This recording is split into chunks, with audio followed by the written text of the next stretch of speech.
Hi, and welcome to our video. If you're new here, my name is Roger, and I'm here with Tagg, and our channel focuses on affordable housing solutions for everyday people. With a little elbow grease and a big vision, your dream home is totally within reach. Put in a little work, bring the creativity, and before you know it, you'll be kicking back in a place that's truly yours. Your dream home isn't just a wish, it's a DIY away. To make a second recording. We are live. All right, so let me start my recording as well.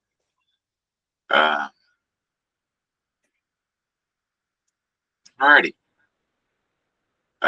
Today's video, or at least this video, is in Birmingham, Alabama. And it is 7208 Operto Avenue. That's a capital O, P is in Paul, ORTO Avenue. And again, it's in Birmingham, Alabama. It's listed for $69,900, so just under $70,000 for a 2-bedroom, 1-bath home. It's a single-family home, built in 1935. It's 954 square feet, and it's on a 6,969 square foot lot, which is a bit more than double the previous one we looked at. So it should be a good size yard. Anyway, so today we have 7 photos of this house, starting with the front, is typical. We're on the ForSaleByOwner.com website, and I'm going to hand it off to you, Tagg, to take a look at the pictures, the photos that are included. Okay, one thing I like to express when it comes to for sale by owner, the more pictures you have, the better. Usually the standard MLS has 25 photos on it, which, if you want to sell your property, you want more photos. Create a story that shows everything about the home. You have your disclosures that you notify of like any improvements or anything you would want to keep within the home that's attached to the walls. And showing the best part of your home is always a plus, but you also want to show the flaws as well, simply because you want to get it sold.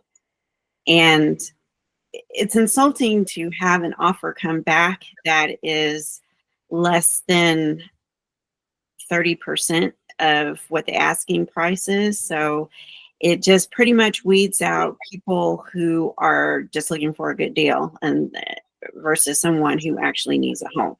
So just keep that in mind when you're doing a for sale by owner. The more pictures you have, actually, the better it is for you in the long run. You don't have to decipher through who's serious and who's not. But the front of this house looks very appealing. I love the colors, the dark red or maroon door, or it could be wood. I'm not really sure here, but I like this gray painted porch. Very simple, very clean lines. If you could get on top of the roof, do so. Take a photo of the roof, if it's perfect or not. This will help you in the long run. I like the fact that the vegetation isn't too strong around the home. And you also want to get pictures of the yard as well. There's a lot of people that are into homesteading that want to grow their own gardens. They don't care about designer lawns and bushes. They want to see how big the yard is so they can start planting and where the sun rises and sets at to have to create the most produce. What do you think about the front part of this house? I like it's got a covered porch, so that when you walk up on the house, you've got that cover to even bring a chair out or two and sit on when the weather's pleasant. And certainly for getting into the house and leaving, locking the door. It's nice to have cover. There's a lot more, not a lot more to me that, to it. I'm kind of mixed on the color. It's, not one I would pick, but, we've already established how quirky my preferences are. So that's certainly not anything to dwell upon. Right. I totally get it because, even though it looks like this now, it doesn't mean that I won't change it in the near future. But moving on to this room, it looks like the floors are in good condition. And, the mint green paint it's a little minty for me, but it looks like it has a nice flow. Moving on to the kitchen. Okay, it looks like we need some floor repair here. No big deal. Hopefully we have another picture of the kitchen just to take a look at the appliances. You want to have as many pictures as you possibly can for the kitchen and bathroom. Those are your biggest expense when it comes to remodeling or adding finishing touches. But I can tell that the kitchen needs more counter space. So I would maybe have a kitchen island in here. You're going to need some appliances, probably a dishwasher as well. I'm sorry. What do you think about this kitchen? It needs help. Yeah, definitely. I think even the floor has to come up here. On the plus side, the ceiling does not look too awful bad. I like seeing a window in the kitchen. I just wish the sink was located underneath it because I'm a huge fan of being able to look out a window, kitchen window, when you're at the sink. Yeah. With all that being said, yeah, since you got to get appliances anyway, I'm thinking just if it were me, I'd plan on just rearranging things to suit me and my preferences, and then, add in your cabinets around that. Absolutely. I think the home is pure being. So Yeah, that's what it looks like. Yeah, so it'd make it easier to relocate your plumbing, for example, to get that sink over there. mm-hmm. If people, if the buyers were, what am I trying to say? If they thought the same way that I did about, having the sink there, then because of it being pure and being the moving the water supply lines and the drain over there from where they're currently at, should actually not be too awful. Which means if you're hiring somebody to do it, it shouldn't be too awfully expensive. Mm-hmm. I would definitely look for a way to get more cabinets and therefore more counter space, like you mentioned. Since we've only got the one photo that we're going off of here, we really can't see what I think of as the majority of the kitchen, which is to the left side of the photograph, which is where the sink, I believe, is at. Yeah.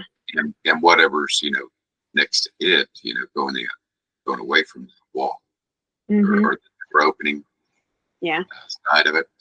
Anyway, that's, I can't really add any more to that. I'm not even sure if everybody can follow me. I know you can because you're used to listening to me, but viewers, sorry, Mom. Okay. Moving on over to the bathroom. Yeah, it's a bathroom, all right. Great to have a window in there. Me and my bubble bath. I would upgrade this bathroom to accommodate having a sunken in tub or a clawfoot tub or something like that. And 100% you doing that, yeah. Adding some shelving above the toilet for extra storage. Probably a medicine cabinet if it's not one in there already. Yeah. But other than that, your thoughts? Well, I don't like the way they did the flooring. Staggering the planks is just such a must do, and it's obvious here where the seam is at. for the Mhm. way the flooring went in, and just not a fan. Yeah.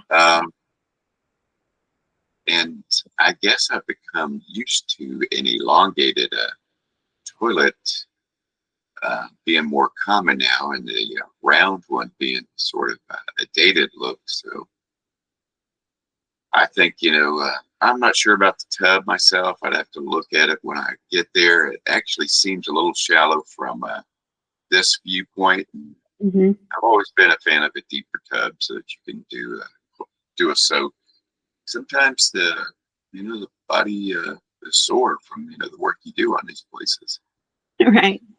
and you want to soak it to make it feel better. So maybe the tub and the uh, toilet, and if you're up to 2 out of 3, you might as well go ahead and throw it. Sure. Something that looks more attractive with the sink and vanity than the thing that was on sale for the least at Home Depot or Lowe's at the Yeah. time. Yeah. So I guess what I'm describing to you is pretty much total gut of the bathroom and redo. Yeah. That's me. Yeah. Yeah. You can always get a deep bucket and bathe outside. It's just whatever you prefer. Catching a pail of water. Smart Alex.